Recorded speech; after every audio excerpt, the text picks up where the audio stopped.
Greetings and bienvenue, Midnight Crew. Thank you for returning to this broadcast. And welcome to new viewers joining us for the first time. If you like a video, then feel free to subscribe. In the Army, I was stationed at Fort Drum in upstate New York. Used to have awful nightmares a lot about me being attacked by an invisible force. Dreams were always black and white, and my room in the barracks was correct down to the detail in my dreams.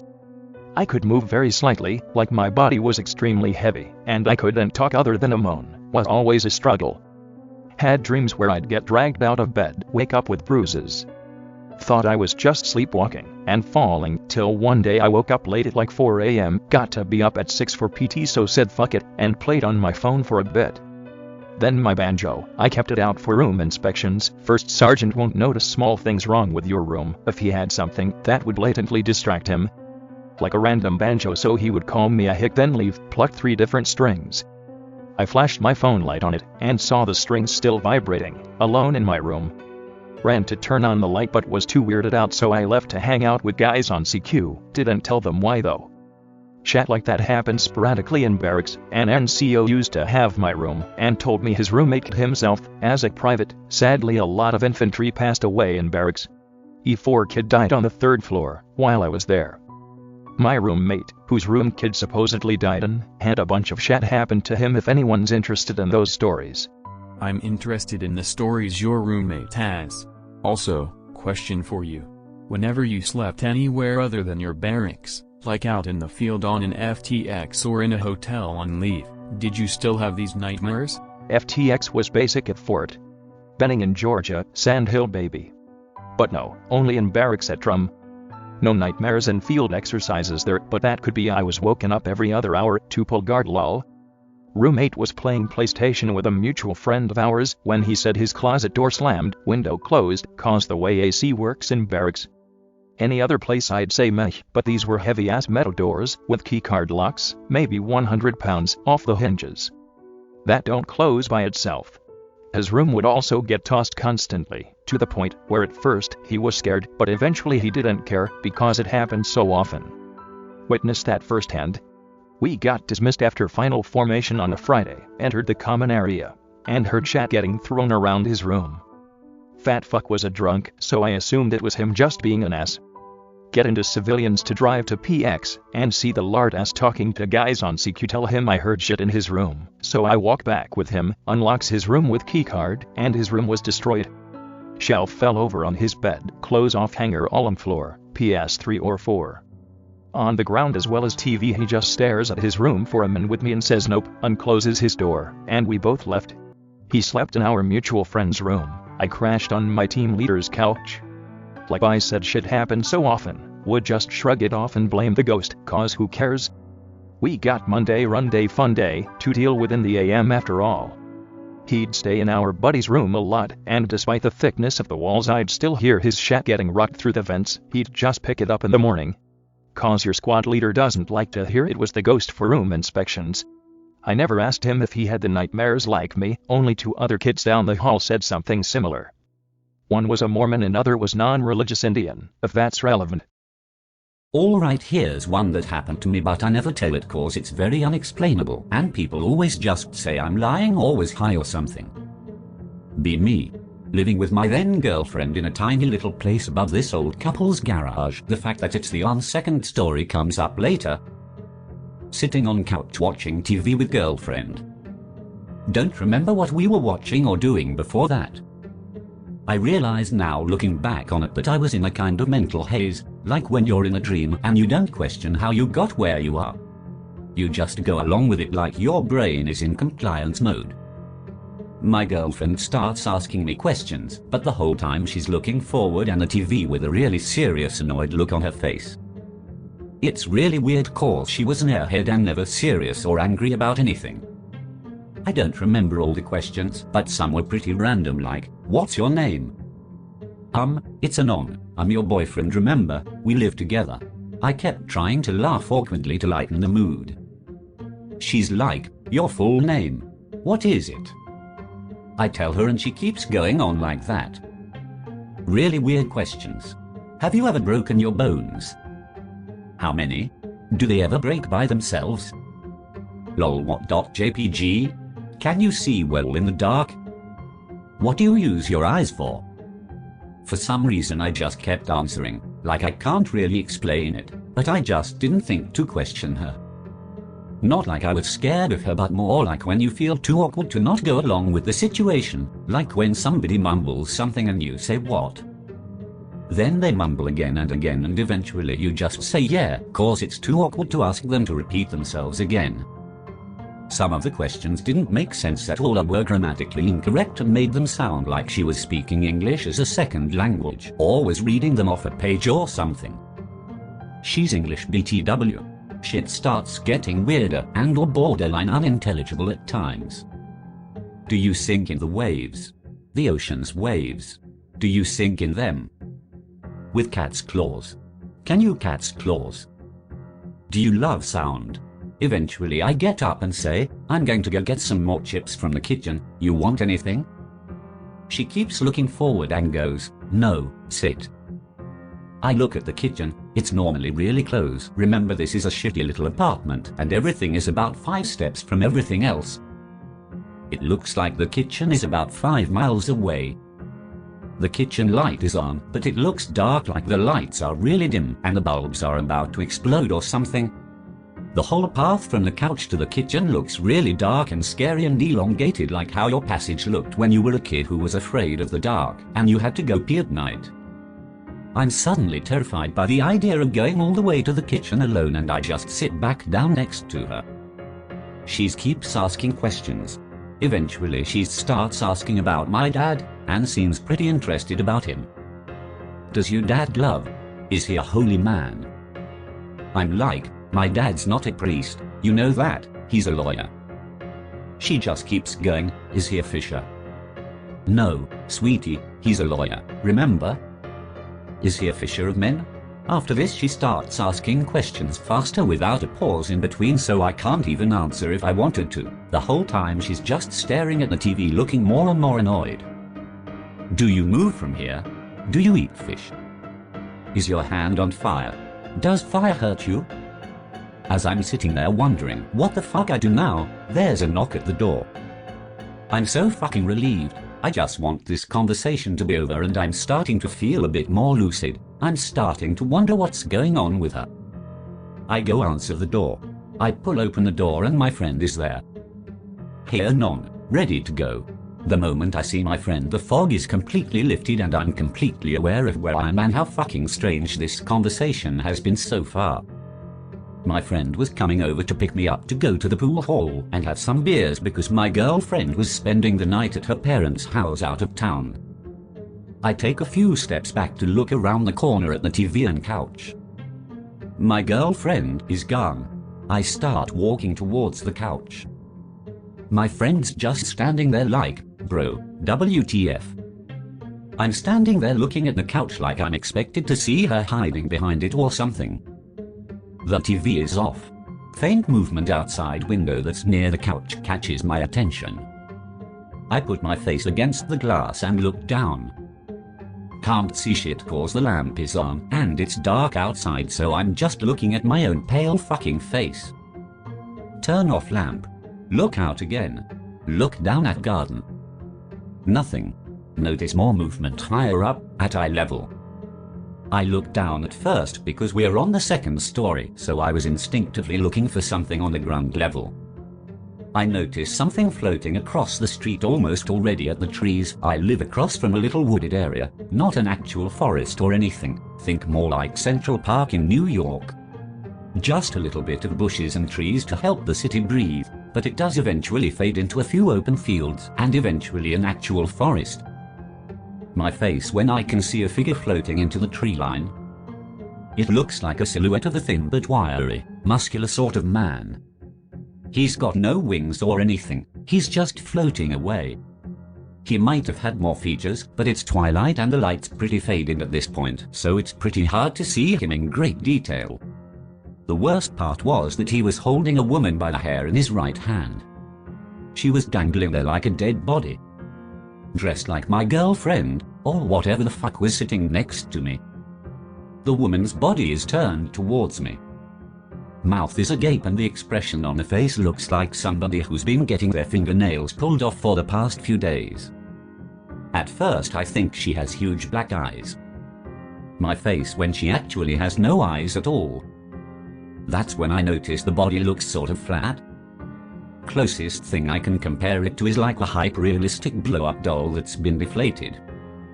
I didn't realize it at first, I only saw it for like 2-3 seconds, but now looking back on it I think it honestly looked like a fucking human suit. I try not to think about it too much cause it really makes me anxious, but I really feel like that floating thing was wearing her like a suit, and when it was done it just carried her away. Holding her the way you'd hold a jacket when it gets too hot and you have to take it off. I called my girlfriend like 5 minutes later and she was fine. Never had anything happen to her the whole time she was with her parents. My friend didn't see anything, but he seems like he actually believes some parts of my story just because of how scared he said I looked after I pulled my face away from the window. Everybody just says I was high or something, but I don't do drugs, never have, and I hadn't had any alcohol that night. I was waiting for my friend to arrive and we were going to go out and drink. Jennifer took a break from studying for her psychology exam and went to the kitchen for a midnight snack. Milk and chocolate chip cookies seemed like the best idea. The night sky seemed pitch black, and there was no star in sight. Jennifer looked out of the window and into the empty void of darkness. "That's strange," she said to herself. "I can't see any of the neighbors' houses or cars or anything." Shrugging it off, Jennifer continued towards the counter where the cookie jar was sitting. When she opened the jar, there was nothing inside. "Oh geez, thanks Mom," she said as if a false dummy of her mother was standing right next to her. "Good thing we have more." A rustling sound shot through both her ears, and it made her freeze in place. Nothing was to be seen anywhere, but things were beginning to get a little strange for poor Jennifer. She breathed in, heavily, and continued towards the slim pantry where the snack foods and towels were put up. While shifting around through the different bags of chips, cookies, and crackers, another sound was heard. A small screech of the garage door took Jennifer's attention away from her midnight snack once again. The door had opened, what seemed like 3/4 ths of the way, and through its portal contained even more darkness. Jennifer was now afraid of the fact that something was in the garage, but also not knowing what it was. With one small step at a time, she inched towards the door, and then croaked a small "Who's there?" No answer. Jennifer looked behind her shoulder, afraid that something else might be in the house with her, and looked back to find a tall man standing right in front of her. He had one eye with the other socket uncovered. All over his face lie scars and open cuts as if they were inflicted recently. His lumpy skin had shined underneath the ray of the kitchen light.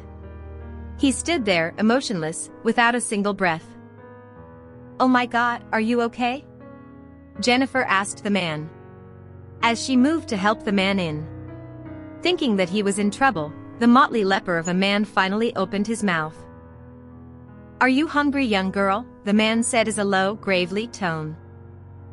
Now something was apparently wrong with this picture. Jennifer had originally begun to move upstairs to wake her mother, but the girl was caught in her tracks yet again. "Excuse me," she exclaimed as she turned around to find no one there anymore. Her heart began to beat rapidly. This can't be happening. But I couldn't have been seeing things. As Jennifer rushed to the stairs to wake her mother, a loud noise came from the master bedroom. Immense fear had spread all through Jennifer's being. When her foot reached the first step, a large object was shot out from the top of the second floor. Its speed was too quick for Jennifer to make it out, but it seemed like a huge, blood-soaked hunk of mass. The girl rushed away from the stairs and to the other end of the room, where the mass had landed. Upon scanning the object, it seemed like a carcass but without a head, and both arms, along with the right leg, were missing. It was almost unidentifiable until Jennifer noticed the blood-stained nightgown that her mother wore. Sadness, greed, fear, helplessness, and paranoia all had begun to build up within poor Jennifer as she backed away from the rotting body. "Oh my God, Mom, why would She could not finish her statement for she had begun to overflow with tears. The sound of spinning chains had begun to fill the air and drive Jennifer to turn her head towards her mother's bedroom. There, light had shone from the doorway. Mustering up the courage, Jennifer stood up, sniffing to contain herself. Now, no one knows exactly why Jennifer did not just run away or try to call the police. Instead, she ran towards and up the stairs. The air was getting heavier and heavier the closer she got to her mother's doorway. When she made it through the doorway, she skidded to a stop. Everything within the room seemed just fine. The air had gone back to normal and all of the insane sounds she had been hearing had gone away as well. With eyes wide open in disbelief, Jennifer had begun to think that she was just going crazy. Perhaps her mother didn't really die, and that strange man wasn't real after all. As Jennifer turned around to leave the the man was back, but this time with a large handcrafted blade. The blade was already in the air when Jennifer turned around, and it sliced a huge gash across poor Jennifer's neck. The girl fell to the ground gasping for air while watching everything go black.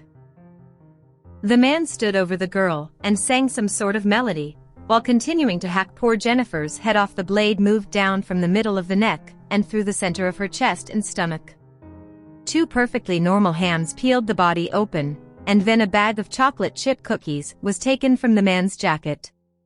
One cookie after another, the man enjoyed his midnight snack while dipping them into the bloody insides of poor Jennifer. In 1986 I flew to Shark Valley, Florida with a friend to visit one of his college buddies who lived with his mom. We decided to spend the first day exploring the Everglades, which is a massive swamp full of alligators and spiders. After wandering around the swamp for a few hours we came across this clearing. The ground was hard-packed black mud with small holes in it, like snake holes but filled with water. Nothing grew there, it was like a toxic waste zone. In the middle was a wooden platform, with a long wooden ramp, also painted black, weird figures painted all over it in white paint. It was like an altar just sitting in the middle of nowhere. The swamp was completely silent, when what looked like 50 raccoons wandered onto the mud flat, looking at us and dipping their hands into the snake holes like they were washing them. They surrounded the altar, went under it and silently disappeared back into the swamp. We just looked at each other like what the fuck was that when his buddy called him over from the edge of the mud flat. Look at that, pointing down the length of the ramp. Like an optical illusion the random white paint shape lined up to form a giant goat's head of Baphomet. We decided to get the hell out of there and looked around for the way out, but could not see the path. The entire perimeter was festooned with huge spider webs like 15 feet across, with these banana spiders as big as my hands sitting in them. We grabbed some sticks and punched our way through. These fuckers actually came at us, so we just ran. I ran straight into one of the webs but didn't get bit. I found out a bite can send you to the hospital. We managed to find the car eventually, and decided the beach would be a safer bet. I guess it wasn't really supernatural, but it did make me think twice about wandering around the woods. You never know what kind of weirdos are out there. Alright, I guess I'll post a story or two if that's fine. This one obviously isn't mine, but is a retelling of the Pensacola Sea Serpent encounter. I'm going to do it in Greentext, cause I like Greentext. March 24, 1962, Pensacola, Florida. 5 teens want to go free diving off the wreck of the USS Massachusetts. The 5 teens, all male, are Eric, 16, Warren, 17, Larry, 15, Brad, 14, and finally, Edward McCleary, 16, who is the one recounting the story. The USS Massachusetts is about 2 miles off the coast, on a sandbar. Because of this, part of the wreck can be seen sticking out of the water. They grab a raft, change into their bathing suits, spot the part of the wreck sticking out of the water, and start paddling towards it. The water is extraordinarily cold. On their way to the ship, a storm starts coming in. They decide to paddle back to shore, but they instead get washed out to sea. They tried to wave down a boat for help, but the boater was apparently retarded and just waved back. They instead decide to tie onto a nearby buoy and wait out the storm. Their boat capsizes, but they manage to flip it over and climb back on. They wait out the storm, the sea finally becomes calm. Everything goes completely silent, and a heavy fog rolls in. They all sit there and make small talk for a bit, waiting for the fog to disperse so they can paddle back. The water around them becomes much warmer. Larry hears something in the distance, and tells everyone to shut up and listen. Suddenly, the smell of dead fish hits them, and they hear a massive splash. The waves from this splash were big enough to break over the side of their raft. Through the fog, they see something that looked like a 10-foot tall telephone pole emerge from the water, straighten up, pause for a moment, then arch and dive back underwater. They all get confused, especially being that they didn't even properly see the thing due to the fog. McCleary jokes that it was a sea monster. Why would I say that? PNG They start hearing a high-pitched hiss, which sounds like it is getting closer and closer with each succession. They all understandably panic. They decide to put on their diving fins, and jump into the water. This part sounds a bit odd, being that it seems like no sane human would jump into the water with a supposed sea monster. McCleary later justified this, claiming they were all terror-stricken, and feeling the need to escape, decided to leave the tiny raft. McCleary tells everyone to swim for the wreck of the USS Massachusetts. Behind them they hear more splashing and that weird hissing sound. The fog starts to clear up, but the water starts to get colder, rougher, and night starts to fall. Every once in a while, Eric would call back to make sure everyone was fine. Eventually, they hear a scream lasting about 30 seconds from behind them. They hear Warren call out, help me, it's got Brad. I've got to get out of here." Warren's voice was suddenly cut off by his own screams. Everything goes silent. They can't find Warren and Brad. Not able to do anything, the three remaining boys continue swimming. After a while, McCleary looks around, and realizes he can't see Larry. They dive down, trying to search for him underwater. They can't find him. They decide to keep on swimming. Eric starts sinking due to cramps, so McCleary grabs onto him and they swim together. It's the dead of night now, and everything is pitch black. Nearby lightning lights up the area, and they find that they are pretty close to the USS Massachusetts. A giant wave separates the two, but both keep swimming for the ship. As lightning lights up the area once again, McCleary sees the telephone pole-like figure break the water, open its mouth, and dive on top of Eric, dragging him down into the sea. McCleary describes the creature as having a neck that was about 12 feet long, brownish-green, and smooth-looking. The head of the creature looked like that of a sea turtle, only elongated and with the fuck-ton of small sharp teeth. He did not see any fins on the creature's sides, but claimed that he saw a dorsal fin on its back as it was diving. The eyes looked green with oval pupils. McCleary pulls himself onto the wreck of the ship, and stays there for a while. There is no sign of Eric. He eventually works up the courage to get back into the water and swim the 2 miles to shore. He claims that he did not remember swimming back to the shore, but instead imagined himself peacefully sinking to the bottom of the sea and laying on the soft sand. Interestingly enough, this sort of blissful peace is also reported by surviving drowning victims. Eventually, he finds himself back on the beach. He finds the strength to pull himself out of the surf. He finds a nearby tower that he climbs into and falls asleep in. He sleeps for a while, hearing strange voices in his head throughout the entire night. He wakes up, falls out of the tower, and some kids find him face down on the beach. He gets sent to a nearby hospital. Hospital claimed he was suffering from shock and exposure. The director of a search and rescue team comes in to talk to McCleary. McCleary tells him the story, of which the director surprisingly believes. A news crew also interview McCleary, but decides not to run a story about the sea monster. According to Coast Guard reports, McCleary swam for over 5 miles, and was in the water for nearly 12 hours. Interestingly, the news article altered this fact, claiming that McCleary only swam 2 miles. I have no idea why they would fabricate something this mundane. A body washes ashore a couple days later. It's the body of Brad. Autopsy report claims that Brad drowned. That's the end. To my knowledge, they never found the bodies of the other kids.